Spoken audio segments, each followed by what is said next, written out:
Hi guys, today is the second half of my Cthulhu Nails video, so I'm excited to share this with you. Basically, I've done a full set. I've got a video of this up already called Cthulhu Nails Part 1. I'll leave a link in the top right corner for you. But now what I'm doing is I'm going to go ahead and put some art on the two nails that are left plain. So this is all going to be hand painted in acrylic, so I'm just scuffing up the surface so that I've got something I can actually work on. These are all top coated and everything, so we'll just get into it. So I'll get this scuffed up and then I'll be coming in with some acrylic paint. You can see my palette in the corner there, and I'm going to be sort of freestyling a Cthulhu sort of based on a dress that I've seen. I'll put the reference in the corner when I start painting. This is based on a dress. It was the only image I could find that I like the composition of, so that's what the hair is in the picture, like it's being worn by a model. So obviously I'm not going to replicate this exactly, but I am going to try and get the sort of overall composition and the colour scheme and stuff like that. So I'm going to just let you watch this for a little while, and I'll pop back in when there's some relevant information.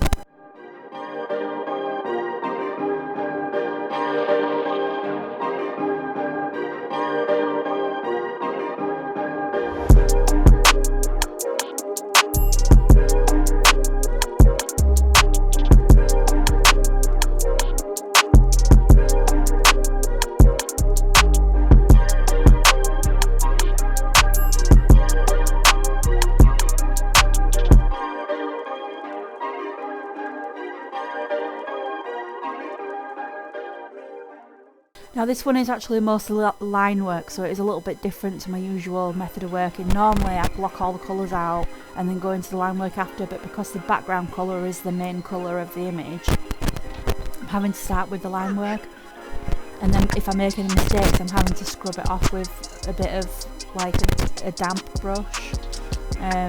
So yeah, I'm just trying to block out where the shading is for now, and then I'll I can start adding highlights afterwards. For now I'm just trying to keep the main body colour, the actual colour of the nail, pop the shading in, and then I'll come back in and add some highlights and the yellow and stuff like that. I'm also sorry if you can hear any buzzing. I don't know how this is recording, so obviously I can't hear it while I'm recording, but when I did my little test record before I started, there were some banging on the mic, and I think it's just the mic's broken, so I'm going to have to replace it. But yeah, so sorry if that is a thing. I'll try and fix it up soon. My hair may pop in and out of frame a little bit on this as well, because obviously I was leaning forward to try and get a good look, so I apologise for that as well.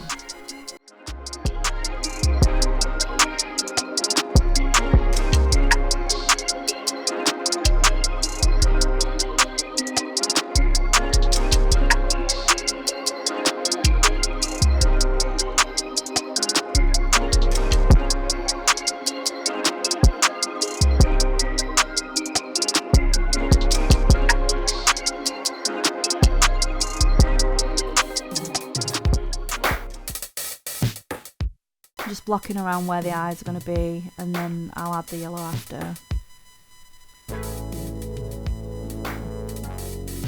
I really loved how the yellow looked, it really popped, you know.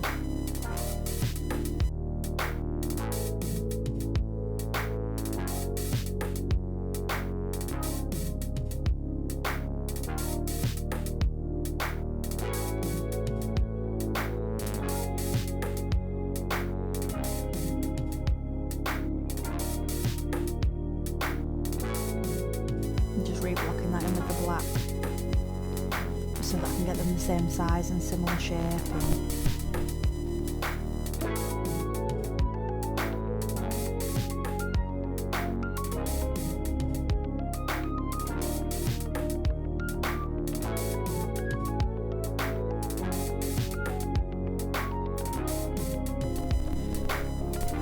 Mixing the green to match the background colour best I can, because I do want to take out some of that I've just put in, because I feel like I've sort of neglected to put his little sort of mouth giblets in.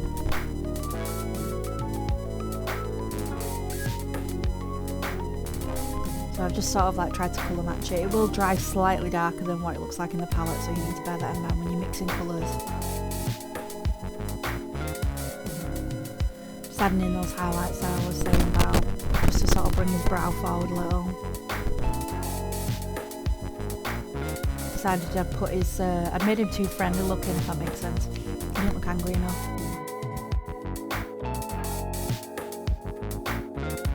Sort of reshaping his brow bone, even though he obviously doesn't have any brow bones. Maybe he does, I don't know, but I would assume he doesn't.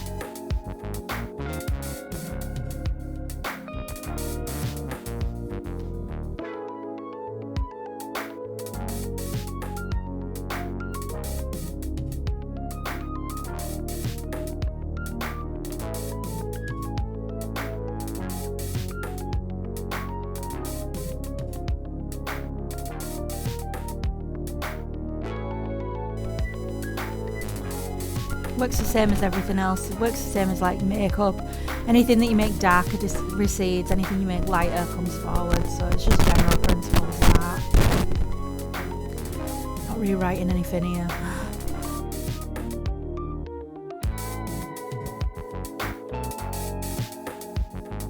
To make it like defining his mouth a little bit. Obviously I'm not putting in the same level of detail that's in this, because this is like, I don't know, A3 I guess on a dress roughly. Whereas mine's literally like half an inch, if that. Just going to pop the shadows in behind the tentacles just so that they pop as well. So I've got my shapes all down. And I'll worry about the detail after.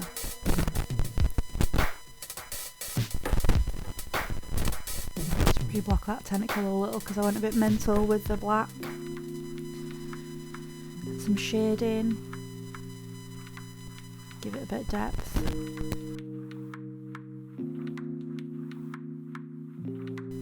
Trying to stay pretty consistent with my light source, but it's not something I'm worried about too much. It's hardly a Van Gogh, is it? You know, trying not to completely abandon everything I've ever learned in art college, but you know, I'm not worried about it too much.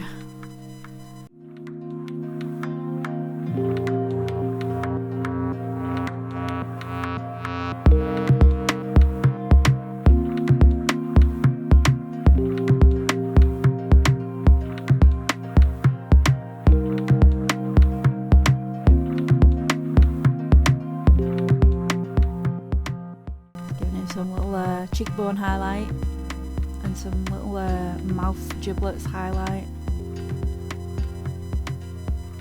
Tried doing these suction cups about 25 times. I don't even think I've included them all in the video, it took that long. I was just unhappy with how they were looking. So I think I'd end up going back to this first method because it was the best one out of all of them. But I was convinced that I could get them to look better, but I just couldn't.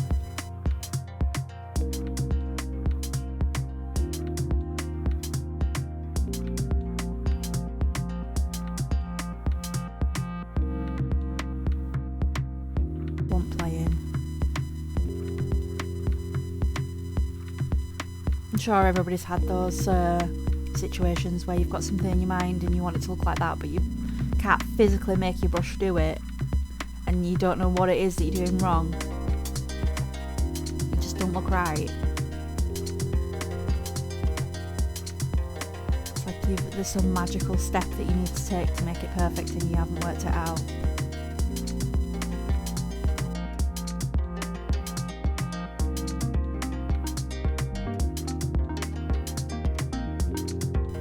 I think they were just too small for me to get the level of detail that I wanted in.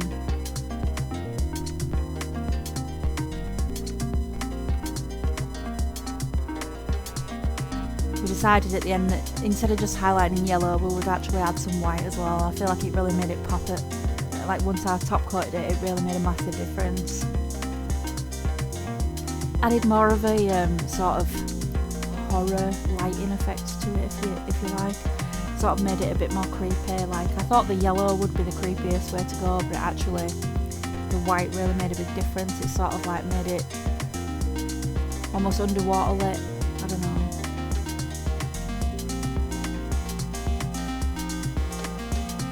I don't know why the footage went misty here, it just did. I think I'd moved the camera and I might have like touched the lens a little.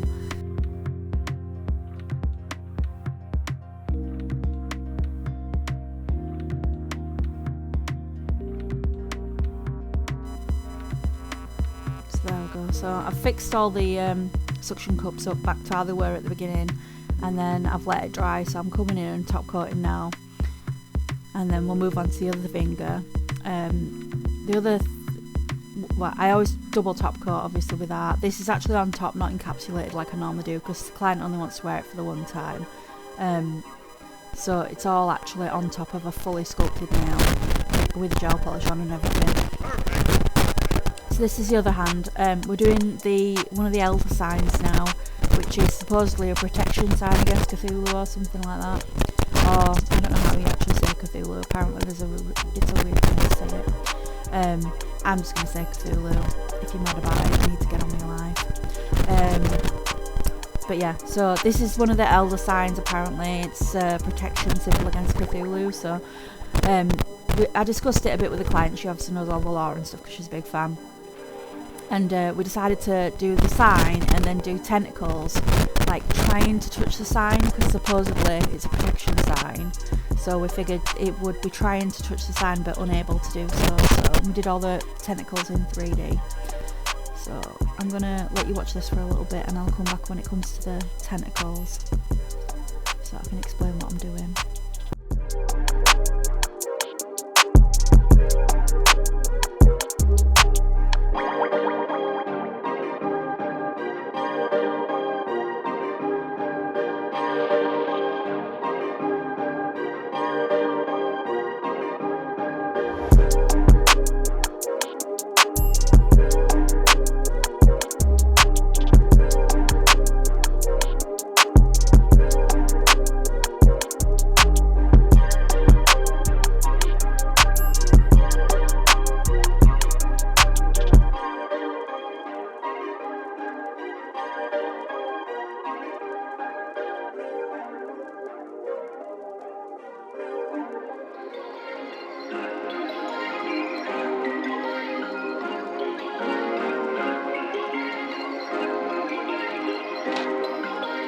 Perfect.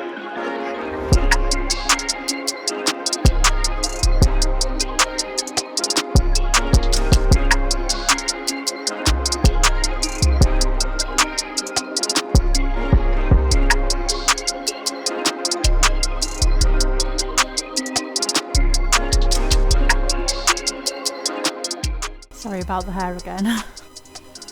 It's me with my mega concentration on not realising what's happening.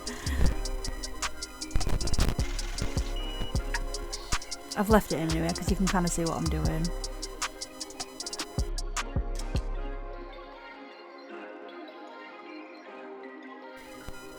I don't like to keep jumping forward because then you're like, what just happened?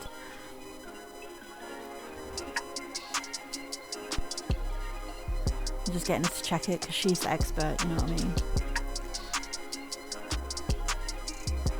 I'm just filing off anywhere it's close to the edge. I did that with the actual Cthulhu as well. I don't know if I included that in the footage, but I always, if I'm doing painted nail art with acrylic paint, I always, once the paint's dry, I always file all the way around the periphery of the nail. Anywhere where the paint's touching the edge, whether it's a cuticle, the free edge, the sidewalls, anything, I always just file a tiny little gap there so that the top coat can touch down, and that way you don't get any peeling. Because I have had peeling before and it's really annoying. Right, so I'm coming in for the tentacles now. What I'm doing is I'm using a bit of foam backing paper as a sort of palette to make this little tentacle. And I'm just stretching out some black acrylic. I've put it on relatively wet, to be fair. And I'm just going to sort of like squidge it out into little sausage shapes that are pointy at one end, basically. And then I'm going to have a look at the reference and try and like snake them into a rough shape. You can always move them about quite a bit once you get them on there anyway, because they're not that dry. But they do sort of hold the shape a little bit if you want them to, so you can actually pre-shape them to go onto the nail around the sign, you know, like I have here. So I've made it into like a little snake shape that fits where I want it to fit, because as I said, I want this to not touch this painting. I want it to be as if it's unable to touch it. So I'm sort of squishing it into that shape now, so that it can't actually... I think I decided I didn't like this first one, yeah. And then, because because it just won't go into the right shape. I've let it dry too much. So yeah, and then just firmly press it down. You can do this on glossy top coat and it will stick. These have not shifted. She's had them on for nearly 4 weeks now, and she's a nail biter and she's not lost any as far as I know. She's due back in this week, so I'll know then. But she's not said all. She sent me a picture 2 weeks ago and they were completely on. They were perfect, so hopefully they'll be fine. So I'll just do 2 more.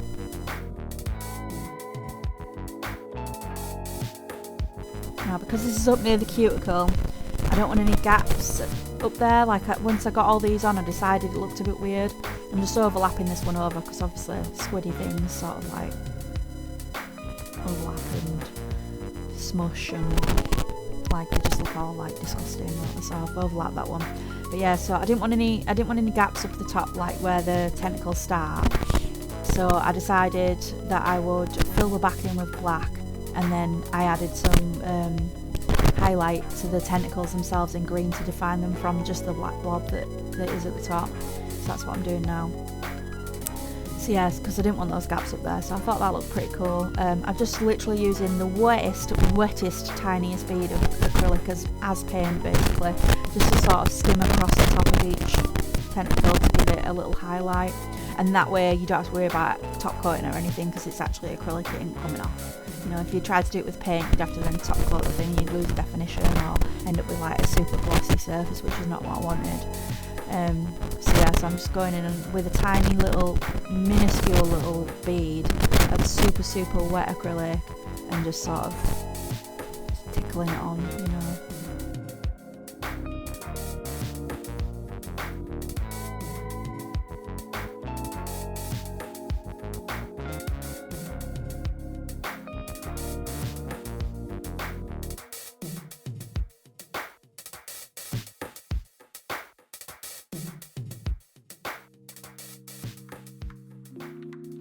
Just keep going until you're happy, basically. You can always bring in a bit more black as well if you decide that you've gone too far. You can always like go back through shadows with some black. So all that's cured now. Everything's top coated, everything's finished off. So I'm just gonna do my normal routine of putting on cuticle oil. Like I say, she is a nail biter, so she does have very dry cuticles, so I'm going to give it a bit of extra this time. I think I do a bit more nipping as well, because, you know, while I've been filing and stuff, it's frayed up a bit of skin. So, but yeah, so I'll let you watch this. It's just me basically doing a hand massage now.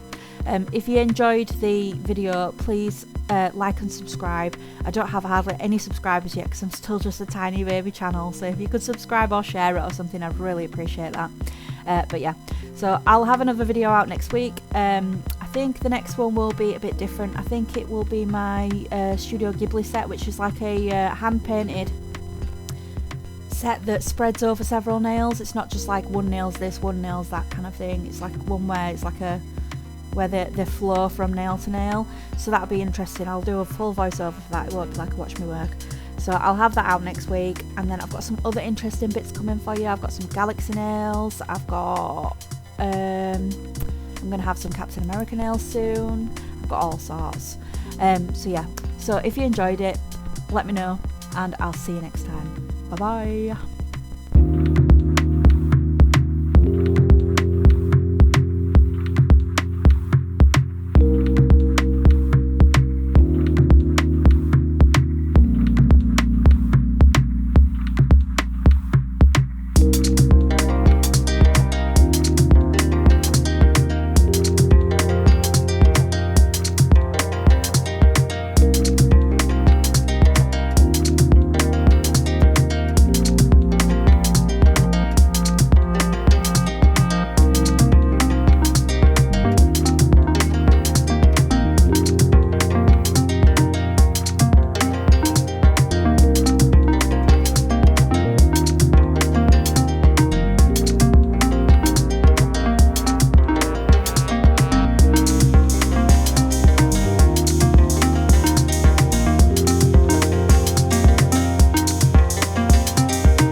Perfect.